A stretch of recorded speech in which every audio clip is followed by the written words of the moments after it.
Welcome back to another. What are you laughing already? Welcome back to another episode of the DAT Fitness Podcast with myself, Tom Blackman, and the artist formerly known as Dan Fitness, Dan Smith. Welcome, Dan. Hello. Hey, Tom. Good. The reason Dan's laughing is because earlier today I cut myself shaving and I've even got a massive chunk out my cheek here, so I'm side profile on. And I was going to have to try and keep it that way for the whole of the podcast so people didn't see. So, only side chest only. Side chest only. It's the business guru side pose, isn't it? I've got to cross my arms as well. Maybe I'll just go like this for the whole podcast. Angry face. What I'll do after the video, I'll edit a yellow background in the back so that it's congruent with Instagram fitness guru content. Oh dear. In fact, Dan, I think you should have a yellow background as well. What, for my profile picture? Just for like the video. Just the whole video. Yeah, I don't know. Yellow's not my colour. Definitely not. Doesn't suit me at all. Excellent. So today we're talking about Instagram fitness content and how to make Instagram fitness content for a online fitness business. And actually should have said that in the first 10 seconds. So now I've not hit the YouTube algorithm. So that's annoying. I have to remember for episode 3 to get everything right. Yeah, we can just start again, can we? I know. Cut it, edit. You can start again if you want to. It's not started great, has it? No, it's all right. I think you just ride with it. It's good. Yeah, good, excellent. Okay, so because it keeps us authentic, doesn't it? So if we show our mistakes and show our vulnerable side, so we've got to make sure we keep that in. Okay, let's get down to it. So obviously, Dan's on Instagram. I'm on Instagram. Every fitness business coach is on Instagram, and it's a competitive marketplace. Loads of people vying for your attention and for your 6-week shreds money. So how can we make ourselves stand out in that marketplace? And Dan's actually pretty good at the reels at the moment. How many drafts do you currently have in your folder? I try and get rid of some, and then I open them up, and there's just more there. Anyway, it's got to the point where Instagram is sending me little messages saying you need to use some of your drafts. I didn't realize there was a storage limit on drafts, so I genuinely must have about 60 in there, I think. Wow. Something like that. Yeah, it's too many. But I don't know. It's for me. I used to be the same with posts. So like when you remember back a few years ago when everyone went mad for infographics, that's like what's happening with reels now, isn't it? Everyone was like info mad, and I used to have the same amount of things drafted up, just endless infographics, and now it's just being repeated with video, and then it will probably change again, whatever the next thing is. So yeah, find it fascinating.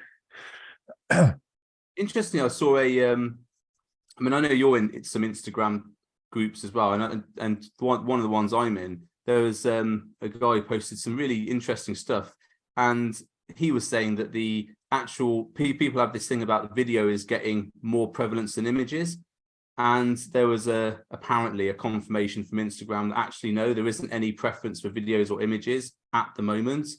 Yeah. And I'm certainly seeing a lot of my images getting some really good reach. Obviously, the content has to be good, doesn't it? But it's because some people don't like making video content, so it's nice to know that you can still get reach without that. Yeah, I think that's a key thing to bring up, because you don't have to be. It's important to distinguish. We'll talk about this though with the reels. Why that specific media type for that platform is being pushed, and there's probably a lot of things that go into it. But you can see them and other platforms doing similar stuff. So why would they not want to do something that's similar to keep more people on that platform? But it doesn't necessarily mean that the pictures, images, carousels, things like that aren't then important, and you should still feel like you can post that if, like you say, the content is still good. It's the big thing. That is the thing, isn't it? Because there are so many reels which are just, it's a swipe fest, isn't it? Oh, go away. And you do see there must be some sort of template that the gurus are giving out where it's like you must do this thing to get reached, because you see the same stuff being done again and again. And obviously we see it because we're in that business and that marketplace. But I suppose if you follow 3 or 4 different fitness people, if you're a normal person, not a fitness business coach or fitness coach, and you follow 3 or 4 people and they've all doing the same thing, what's that going to say, do you think? It's hard then for someone to choose, isn't it? Because it's like, what is your message? What do you stand for? Or do you just blend into like everyone else's? And that was a similar thing, like, you know, when it was the infographic phase and everyone was doing the same things, like calorie swaps, whatever it was. Like, yeah, I get it. But, you know, once someone's done that, right, cool. And it's not what I would call why someone would come to Instagram, especially the platform Instagram, when you think about it from an entertainment point of view. And people come to switch off, don't they? It's like that time period where they're doing some work and then they're like, well, I'll just go on Instagram for a bit. They don't really want that. Or go to the toilet, sat down, having a poo, exactly. 2 minutes worth of Instagram. That's a weird image in my head now. So this is where Tom watches all my reels. Active scrolling. Yeah, but it's understanding what people come to the platform for. I think we touched on this a few times with the stuff that we do in that 7-11-4 course around where people are watching this stuff, like you say, and then but what on what platform and what are they coming to that for? And that's important when you are thinking about creating stuff for your platform and what you want to be seen as and your message, because it's a really, really, I think anyway, personally for me, and I know some people struggle with this, but it's a really easy way to get across your personality and your values and the way you are. And that's what's going to connect ultimately. So I think you shouldn't be afraid to show that through whatever media format it is, whatever one you find easiest to get your message across. Yeah, that's important. Yeah, absolutely. I think, Instagram for me has always been a very quick digest. You know, when I go on Instagram, it's weird because if I'm on Instagram, I've got a very short attention span for videos and stuff like that. But if I'm on YouTube, I'm there to watch a video. You know, I'll happily sit through 5 minutes of how to make ice cream cones on YouTube. But, you know, I think, wow, that's interesting. But on Instagram, like, you know, but if it was a 1-minute video on Instagram of how to make an ice cream cone or whatever, I would definitely watch it because it's just something, oh, that's interesting. You know, and not that that's the sort of stuff I'm interested in, but it's just one of those random videos that pops up. And I don't know when you go on YouTube, are you there for the long haul or do you go on YouTube or YouTube Shorts? I'm on there to usually find something out to something I need to know for a specific reason. So normally within something I'm doing online or with the business stuff, I'm like, right, I need to know this thing. There's always something on there, but I'd always go and I look at how long they are and I'm going, right, shortest one, or like if there's one that's like 8-9 minutes here, 10 minutes, and then there's one that's 4, I'm going to go to the 4-minute one. Like, so, and then what I started doing is looking at the comments on those videos, and people are like, oh, I really like how you just got straight into this and solved the problem straight away. No fluff, no waffle. So yeah, there is a point in that. I think that's key, isn't it? Because people, or you see people, and happens on YouTube a lot, where you see people trying to game the game the algorithms. So, oh, my video must be 8 minutes to get the engagement. So you see them waffle on for 3 minutes, but not even answering the question. And then they get to the question because they're trying to get people watching for length of time. But I'm like you, if they haven't got right into it in 60 seconds and it's an 8-minute video, I'm like, oh, swipe, next one, you know. And it's but anyway, we're talking about Instagram. So what is the key things to remember when we're creating good content? What's a couple of yours? For me, it's understanding what good content is, because that's quite a subjective term. So it's quite broad, isn't it, really? But you've got to think about, like I say, the purpose behind why you're creating this for that platform, and obviously what your audience wants. So trying to think about it in terms of what are the solutions you're trying to provide for that audience, the things that you do, and how can you communicate that through your content. And also for me, it's like, how do you then transfer your personality into that piece of content? Because yes, you can go out there and solve everyone's problems and solutions, but if you're not connecting on that level and aligning with someone on their shared values and the way that they see you, then I think it's very difficult to then get them to buy into you. And then effectively you're doing this so you want to bring people into your business, right? So for me, there's those two things, like solving those problems, but doing it your way and showing your personality is important. But what do you think? Well, I think we talked about it in the creation calendar, and there's like the connection. There's only one element of like the content creation calendar, which is like actual coaching. And then there's one element of conversion. So 3 out of 5 days is going to be something else. And it's again, that thing about people by people, not coaches, because there's so many people that can do fat loss, isn't there? Like, so many people that can do muscle building. You want to make sure that if you're going to hire someone, they have to be your sort of person. And I suppose as coaches, we want to make sure the people who come into our business that we actually coach are our sort of people. Otherwise, they're just, it's like a nightmare to work with, isn't it? It's like, I mean, we've all had those clients, who demand a bit more than what we want. So I think there's a two-way thing there. We want to, for me, when I'm creating my content, it's stuff about like who I am as a person, my sense of humor, which is quite dry. And a lot of people have messaged me saying, "Were you serious on that?" I'm like, no, I don't do that exercise. That's just a piss take exercise, because it's just too dry. People don't get it. And there's also people. So my sense of humor comes across. I want people to engage with that. But then obviously people want to know that, if they want to work with me, they're going to be able to get on with me. So I think there is that two-way street of, and this comes down to being yourself, doesn't it? People always talk about being authentic. And I think whatever you do, it's got to be your thing, not what someone else does. Big time. You can sense fake authenticity a mile off. It's really obvious. And I think part of some of the stuff that may be the reasons why I've got so many drafts. So I think there's probably more to it than that. It's just that I just make stuff and then I don't post it. But when I create that piece of content that is just, sometimes it's came out of a bit of an idea and I've just gone and created something. They've been like some of the best performing posts really. And sometimes they don't even have something that is like, here's 6 ways to do this, or like solve this massive problem. They just speak and connect on a level of like, actually someone gets this. It's my sense of humor, or they resonate with something I've said, or the way I act in it. And then that opens up so many channels of conversation and communication. Because like you said a moment ago, I've had calls, and I bet you have, with people who have never seen your stuff, never been in your world, and you get on a call within 10 seconds. I'm like, this is going nowhere. It's really hard work. And then at the end of the call, I kind of left it and I said, I'll message you in a few. Don't call me, I'll call you. Yeah, I'll send you a message. And you could tell it was just not going to go anywhere, and you have to leave it on that awkward thing. I mean, I've had some calls where it's like, it's like a friend refers you, and because they've had really good success with you, and then they say, it's their friend, because obviously their friends always go, oh, who, how did you do that? And they go, oh, and they tag you in the post, and then the next thing is you get a message saying, oh, I saw you work with so and so, can you do the same for me? And this person doesn't follow you, has never engaged with you, anything else, and then they want to like have a call or whatever, and you're like, you don't know anything about me.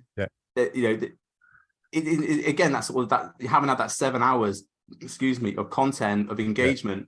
So when you say, well, it's £300, £400, whatever, they're like, oh, I wasn't expecting that much money, because they're not invested in you as a coach. They've just seen the result, and they haven't attached any value to it. So it's really difficult to have those sorts of calls, isn't it?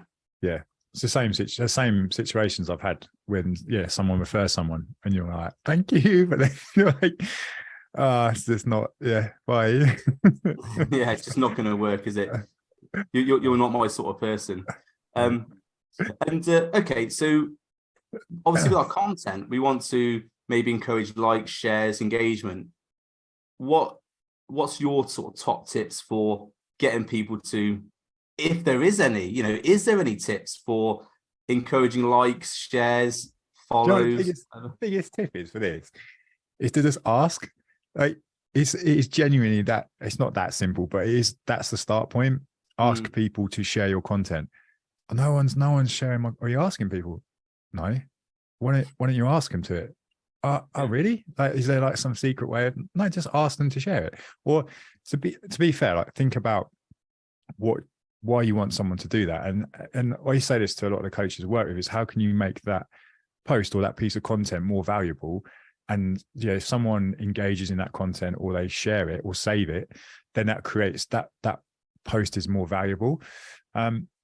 So the simplest thing of asking them to do it in the first place is a start point, but then you can start to get people doing it a little bit. I suppose it's the way you lead people into it. So if we get into like technicalities of kind of creating a piece of content, when you ask someone to share it, say that bit at the end, the call to action, you're like, don't forget to like, save, share, comment.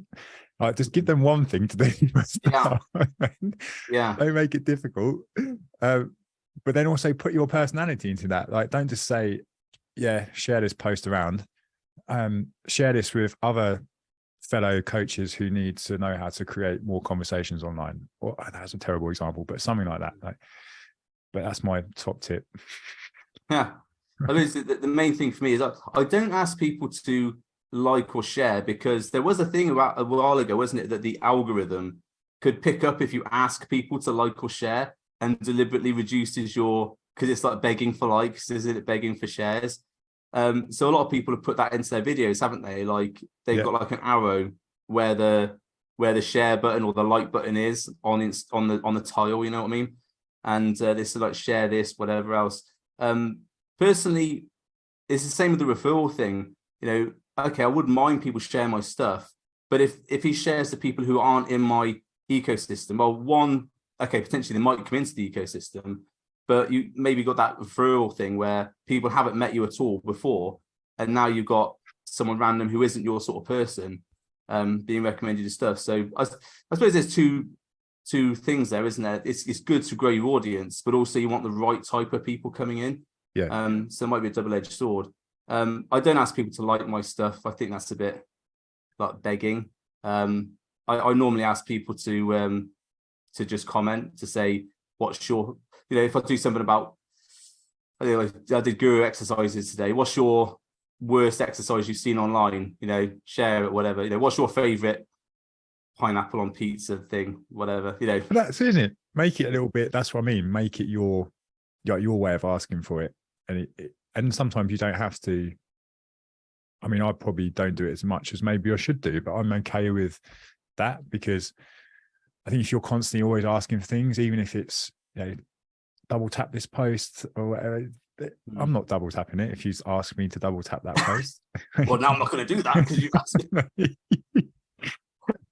But try and think of something else. Like when this comes up a lot with client social proof posts and things like that, because people are like, how do I get some engagement on these posts? Because they're not really that great in terms of how they perform, are they? Those posts, they never perform as well as your other posts, and but that doesn't matter, because those posts are going to be seen by hopefully the right people, and that's all that matters, because you'll get those people inquiring. But we started to add some stuff to those to get people to show some support for the people in those posts and things like that, and that's quite a nice way of doing it. Yeah, I suppose if you've got people who you're working with and you tag them, or you've got, say, I always wear like a Samson top when I'm training, so I always tag Samson, because obviously Sam's a mate and he makes really good t-shirts, so I always tag his t-shirts. Now obviously that gets shared, so it's reaching another audience. I mean, that's an easy win, isn't it? Although you don't want to be too cheesy, you don't want to be saying like, I've got my Applied Nutrition flask, and you're like, yes, this, and it's like an advert. Hashtag sponsored ad. Yeah, you want it to be an authentic tag, like, t-shirt by Samson. I'm not sponsored by Samson at all, but I just tagged him because it's a decent t-shirt and he's my mate. But then that gets a share. And same as if we're doing this podcast now, when we put the clips on YouTube, we'll share it, and that reaches both of our audiences. It's an easy win, isn't it? Tag Sam in this as well, because he made this hoodie, so it's like sponsored post for Samson. I'll tag next, because this is the next t-shirt.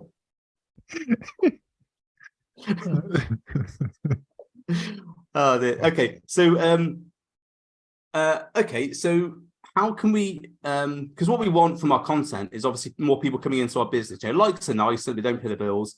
And we have to generate money. So we want more leads. So how can we generate more leads from our Instagram content directly? Yeah, for me, this, when people say leads, I know what people mean, but I like to think of having more conversations. So if I can have more conversations around certain things, or with my audience in general, ultimately more conversations equals more people coming into your business. And so for me, when I think about leads, I think, okay, conversations. And social media, especially Instagram, is a social platform designed to be like that, be social on social media. And I think that gets missed a lot. Coaches are very sort of reactive when they do content. So I like to think of it like this, like content is reactive. So posting content, very reactive, because you're waiting there for people to do something. You're waiting for the stuff to happen.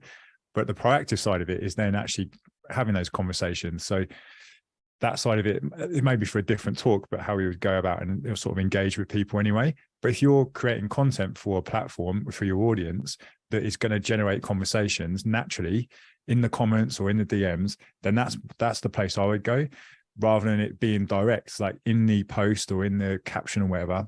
That's doing your selling. I would be getting people into your messages to then have a conversation with them away from the feed and the noise that goes on there. What do you think? Yeah, I 100%. I think, again, people miss the conversation side of Instagram, of Facebook, whatever else. They see it as maybe an advertising tool, but they're not seeing it as, well, people go on there because when people go on Instagram, they're going for a bit of like, swipe fest or, quick digest while they're having a cup of coffee or whatever else. They're not normally in sales mode, in terms of, oh, I'm looking now to buy something, because it's a social media platform.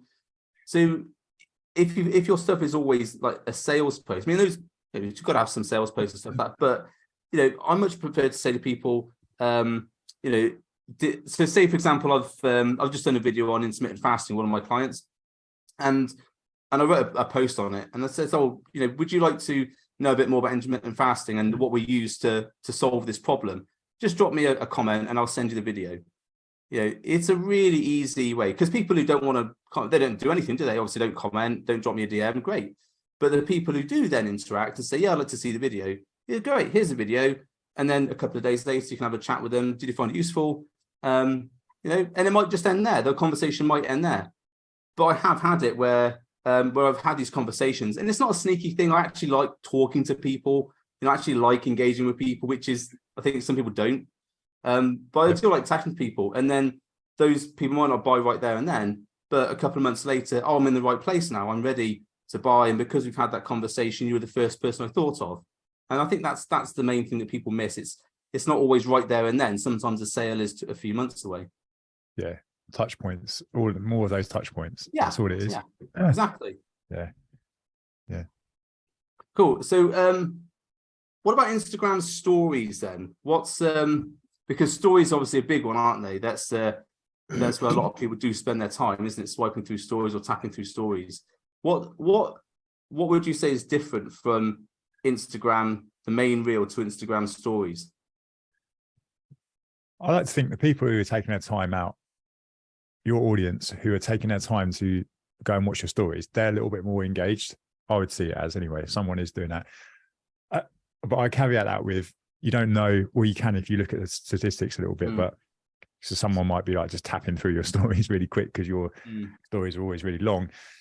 But majority of the time, people are watching your stories because they want to know a little bit more about you. And I see the stories as more to give that insight behind the scenes, to showcase who you are as that person, because it's a bit more personal. And I think that using your stories in that way is a really good way of doing them. You can like sell through the stories, but I would do the same thing. I would generate conversation and move them into the messages to then sell through there. Because it's very hard to, you've got links and things that you can add into stories now, but I would still rather have a conversation with someone, but use the stories to showcase a little bit more about behind the scenes of my life. What do you think? Yeah. I think definitely stories for me is it's the story of your life. It's a story about my day, and I'll because you only get sort of one post a day really to put on Instagram. Sometimes it's twice, but it doesn't sell a lot unless it's like a minute video or whatever. But stories, because they're very quick fire. I mean, I put a lot of the stuff I do with Jacob there, stuff that I'm working on at the gym, whatever. Obviously, we're gonna snap this in a minute for our phones and have a story, because this is stuff that's going on behind the scenes. And I think it's good for people to see that you're a human being and not just this sales machine that's chunking out, oh, here's my 6-week shred, whatever. On that though, how many, and here's a question, how many dots is too much for you to watch someone's story? It's an individual thing, I think, because you've got some accounts. It depends on how invested you are in that person, and that you want to watch all their stories potentially. I'm not probably one for that. I mean, I don't know if I've got a limit, but if I open up stories and I see they look like little ants, I'm probably not going to watch all them. Or I'm just going to tap through really quick. Is when I'll probably get shot in the foot for this, but it's when coaches or traders just upload their whole training session, the whole thing. And you're like, super boring, isn't it? But like, even with the videos not edited before, they're just like them setting it up and then walking back to the bar. Like, at least just edit the video. Just chop it down. You can do it on your phone. And you can do it on Reels as well, can't you? You can just. I don't think you can trim them in Instagram just for the stories. But if you're making a reel, and then this is what I don't get, is that if you're going to do a whole workout and you're going to film your whole clips of your whole workout in a story, why not just make that into a 30-second reel and just have and I do this for my workouts. I have 2 reps doing this, 2 reps doing this, 2 reps doing that, with a little bit of a coaching note. And that's then useful for people. But it's not useful for people to see you doing 3 sets of squats. I mean, wow, whoopee fucking do 3 sets of squats. Thanks. Yeah. That's just wasted 45 seconds of my time if you watch it all.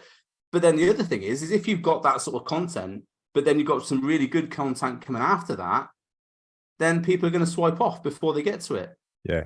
I think that's the strategy you've got to think about, is that, it might be interesting to you to upload all that stuff, but if you're going to have this strategy where if you're a coach and you're trying to obviously sell your systems as well, you don't want to have too much of the stuff which is just like, oh God, just watching and nothing happens. Yeah. I think it has to be short enough to be interesting, and then it's on to the next thing, isn't it? Yeah. I definitely notice it's worth looking at your insights on stories. It is, I know it's another thing to look at, but you can see when people are dropping off and then when they're tapping back and how long they're staying on certain things. So you can get enough from it, because then you can make your decision of, actually, if I'm doing 20 stories a day or whatever, and I'm seeing people leave the stories, and you carry on doing that without looking at the insights, and the insights tell you you're dropping off after 5, well, then you're wasting time. Like, you're doing all this stuff to put onto stories when you don't necessarily need to. So you could just go back and go, right, I'm going to do less on the stories. The other thing is times in the week, so days of the week, because you'll notice when stuff drops off. So mine will peak Friday, Saturday, Sunday into Monday, then drop off through the middle of the week, and then it comes back up. So spend your time, on the days when people are going to watch your stories more, maybe doing more around that, and then you save your time when they're not. And that's only from insights, looking at the insights. I think for sure, if you've got because people like that sort of people what I've noticed is that when my stories are more like this, then it's a different thing, then it's a different thing, then it's a different thing. It's it's that short content engagement. So it's like, oh, that was talking about that, that's now talking about that. It gets your brain thinking, rather than just dully watching 15 seconds of someone doing a squat, for example. It's I think a lot of people do this quite well, where they do I've seen the ones where people are walking, they're talking, and they film 5 seconds walk in one place and then 5 seconds walk another place. And I'm actually I watch some of those things because of the interest of changing the scene. Yeah. And even though the content might not be 100%, it more catches my attention because it changes the scene. Does that make sense? Yeah, that's an important tactic, or a method to use with video content anyway, isn't it? Keeps people engaged more, that side of stuff. But yeah, definitely having a look at the insights on it. And I think stories, that literally is what it is. Tell a story with it. So I always have like a flow to how I would plan my day through my stories. And then what's interesting is I'll speak to people who don't really have an interest in fitness, but they follow what I do. And then I'll hear through them that they're like, I like the fact that there's always like, you always have these similar things that tells me it's your story, like the stupid things that I might do. But I'll be honest, there is a point behind them. And one of the ones that came up the other day was you always do that thing with the monster can in your glove box and that. And it's really, that's what I know. Is that I repeat? Is that the same scene again and again? No, I should do that though. But she's like, I know it's your story then. And that's what it's that commonality, and it feels familiar. So I'm like, yeah, okay. And then we had a few things over the years of different stuff. Like it started with Snapchat. I used to do a similar thing, like walk around the village and go to Church Road, and then I'd do Church Road rants, and I'd just do a rant as I'm walking down Church Road. Church Road rants. I just stuck. So yeah, little things like that. Yeah, I suppose, and that sort of thing is it gets people engaged with who you are, and again shows your character, doesn't it? People by people, not coaches. So it's I suppose, and the other thing is if you I did a thing a while ago where Friday I'd always do a dad joke. And it'd be it's like a minute of a dad joke, and some of them were bad, you know, like, but then they were good because they were so bad. But it was just like, I had a few people message saying, "Oh yeah, the Friday dad joke," and it's like, maybe I should start doing this again because I quite like dad jokes. Yeah, but then people get to know that's your character and personality, and I do a lot of stuff. Obviously, we're highly sought out memologists, us two anyway, so. Yes, memology, first class. I must get so many conversations started off the back of posting those. And that's been brilliant. I mean, it didn't start like that. It's just because I enjoyed it. But then it's like, oh, shit. People are asking me stuff or they're interacting off this. So I was like, oh, cool. Do you know what? It's, I think you do this as well. But I subscribe to so many meme accounts. I think I follow more meme accounts than I do like business or fitness people. Because I just love so like, and some of them are so off the wall. They're like science geek memes, and I'm sort of interested in science and stuff, but also like Star Trek and Stargate. I'm that sort of geek, so I like those sorts of memes. And when one of those comes up, and I go, oh, I could repurpose that for a bit of fitness content.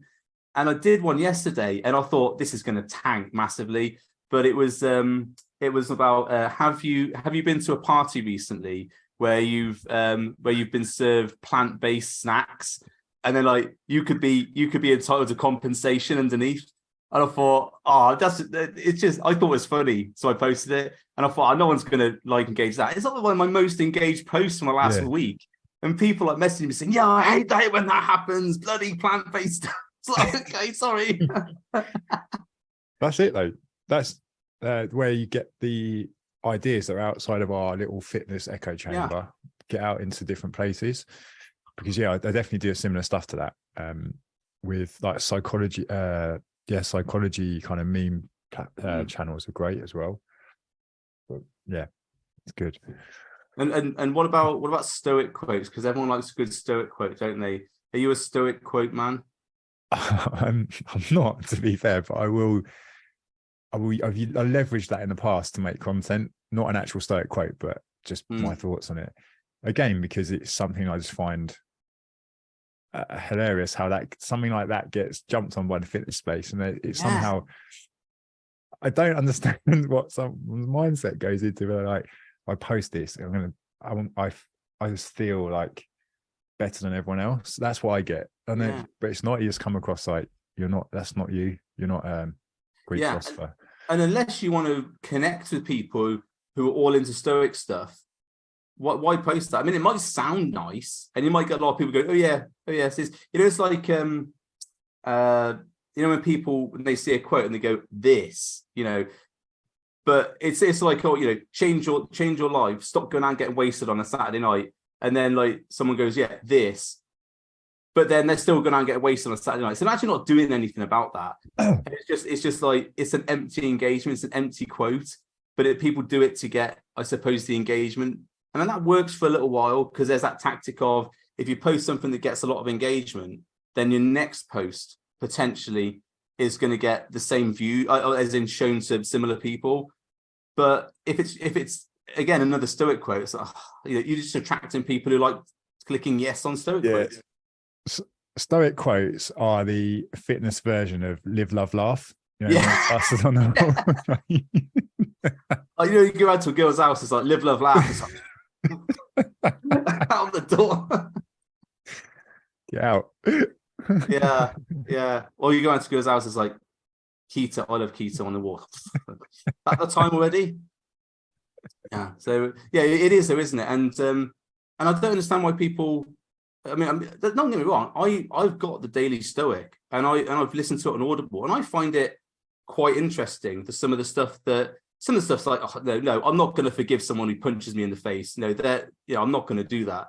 But I will understand why they punched me in the face. Before I beat the crap out of them. But it's I understand those quotes. I like them, and some of them do affect how I live my life. But I'm not going to fill my Instagram feed with all that shite. I don't know. What do you think? No, I'm not. It doesn't. It's not my thing. I'm not interested. I'm sure there are people who are interested in it, but yeah, it shouldn't. It gets used in the wrong. I think in the fitness space, stuff like that gets jumped on. You can see it now with the reels that get. So it's like someone filming their training session, and then they put over a inspirational kind of reading or soundtrack or something about how they went to the gym, but it was like going to war or going to battle with a lion. Yeah, it was dispelling their demons or something like that. Or it's like, or you've got the reels where it's just a girl's ass with a quote over it, but with some music, but there's no movement. That's weird as well. I'm going to make one of them. I'm not saying I don't like that sort of content, but it doesn't. I think it's weird. Oh no. I'm sure we'll talk about Instagram and stuff. Yeah. Before we got sidetracked. Okay. So last thing we've got, because we're nearly on time, so we're going to make sure we stick to time because we're professionals. Okay, quick one on short versus long content. Just in general. Yeah. So sorry. Yeah, it's a random question. So short versus long content. What should be the priority? Is there a priority? Should it be 50-50, 80-20? What's your views? Well, because it's Instagram, wasn't it, really? So we're talking about Instagram. So I think there's still a place for longer content on Instagram, definitely. They did get rid of Instagram TV. It's not a thing anymore. I think any video that you load is now a reel, but the maximum time is 90 seconds. And if you want to watch more, you have to click watch more and it becomes Instagram TV. I think that's what it is now. But either way, I think there is that longer form places on Instagram, but you have to be aware of like what your audience again is looking for and why they've come to that place. So for me, I don't think I have many videos on Instagram that are over 60 seconds, maybe a little bit more, and that's or 15 seconds. Yeah, and a lot of them now are sort of 5 to 7 seconds, and it's crazy when you think about that attention spans. But it all kind of makes sense, like you say. It's a fast moving platform, so you've got to be really attention grabbing, get people in within that first 2 or 3 seconds. But then if you're making longer form content, make it so that it's for the audience that you're trying to serve and that it's relevant to them. But if you're going to try and keep people engaged in that piece of content, then think about how that's going to happen as well. Because if it's just you talking, it depends on if your audience are into that stuff. So making it for them is probably the better option. And to find out that, just ask the question, like ask them what content they like. Do you like the shorter form stuff? Or if I created some longer form videos, is that something you'd want more of? And just always be asking the questions and researching with the audience. I think that's an important part of this process as well. About you? Yeah, sorry, I was expecting a bit extra. Yeah, I think. Sorry, you stopped unannounced. Sorry. I think for me, there's the short form stuff.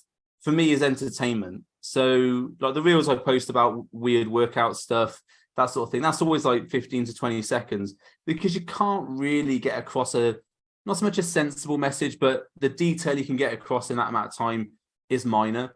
So for me, the short content is entertainment to show your character and who you are. And then the longer form, like the minute to 90 seconds, generally that content for me is either a workout with, like I said, like, 2-second clips of each exercise with like coaching tips. So it's useful that they can save, or it's like a minute like of me like here filming and talking about like calorie deficit or I did one the other day, calorie calculator, which is quite popular. And it was like, do you know how to calculate your calories? I have a calorie calculator. So straight away in the first 3 seconds, they know what it's about. So if it's relevant to them, they'll stay watching. If it's not, click off because it's not relevant to them, which is great. But I think if you're going to do longer form, again, people setting up their cameras and walking back and then they include all that. It's like, you've not said what it's about. Yeah, obviously it's a workout, but you've not said what it's about to capture their attention. So you're going to swipe off straight away. I think if you're going to do a longer form video, it has to be in the first 3 seconds, what this is about, what problems does it solve? And then people who are relevant to will engage, and people who won't. And that's what you want, isn't it? Yeah, definitely. That first part is so important now with those videos. Yeah. I mean, even I know we're not talking about it now, but even that longer form stuff is still important, isn't it? That first part of the video. Yeah. So I was saying on YouTube, if you've got someone ranting for 3 minutes and including all their sponsor stuff before they've even got to the solution, it's you're going to click off straight away. Yeah. But you want to get in. This is what the problem is. This is what I'm going to talk about, and then straight away people are engaged. If that's what they're looking for. If they're not, they're not. But that's how it goes, isn't it? That's it. Cool. I think we've covered everything. We missed anything? I think for me, I just wanted to mention this part around when you're creating content. Yes, take all this stuff into account and your audience and your research and the problems and everything like that, but make the content that you enjoy making. Because if you don't enjoy making it, it's going to come across, and then you won't make it anyway. But if you enjoy it and use that to your advantage, like create the pieces of content that you find enjoyable to make, and you'll get more from that than trying to force yourself into a box because you've seen someone do a 7-second reel template and you're like, oh, I need to be doing them now, or I need to do like a how-to video on this. You're like, just do it your way. Don't be forced into that. Yeah, and I think it's always got to be engaging and entertaining, hasn't it? Because people are there to be entertained, whether that's with you talking and the conversation is entertaining. But if people got to want to watch it, if it's really drawn out and you've got no personality and it's boring and it's all monotone, people are just not going to engage. However good the content is, they're not going to engage, are they? They're not going to get interested in you as a person. No. Just finally, I think we should also mention that the copy is, I think, vitally important, and not enough people spend time learning how to write good copy, because especially if it's like an image that you're posting and you want to write something about it underneath, the copy has to be good. Otherwise, again, people are going to disengage, I think. Yeah, and there is some scope on Instagram. So texting that copy in the caption, like in the first part of it anyway, is searchable now. So that first part, so you should have keywords in it. And also in the actual video, if you're using the video, where you do the text, not the captions auto-generated, but if you write on it and you use keywords in that, it searches off that as well. So it's quite important. Yeah, and you can put, I think you put tags, can't you, and the hashtags into. You can hide hashtags behind text, can't you, to make it relevant. So that's other little things I sometimes do. Cool. I think that was 40 minutes of absolute stellar. Okay, 39 minutes because we had the mess up at the beginning of absolute stellar content there, Daniel. Well done. That's great. Great work. Excellent. Oh, so just quickly, where can people find you? Instagram, etc. Strong Collective, or Dan Strong Collective, or anything Strong Collective, you'll find I'll be there. Yeah, you're ubiquitous. For me, Tom Blackman _nutrition on Instagram. I am actually changing my website, so I won't say that now, but it's my website at the moment is BK Nutrition, but it won't be in a few weeks' time because I'm not now just a nutrition coach. So BK Nutrition doesn't really sound right, does it? Exclusive. Yes. Yeah, exactly. So cool. Thanks very much, mate. And next episode, I'm not sure what we're talking about yet, so we'll just make it up as we go. Thanks, mate. Have a good day. Bye.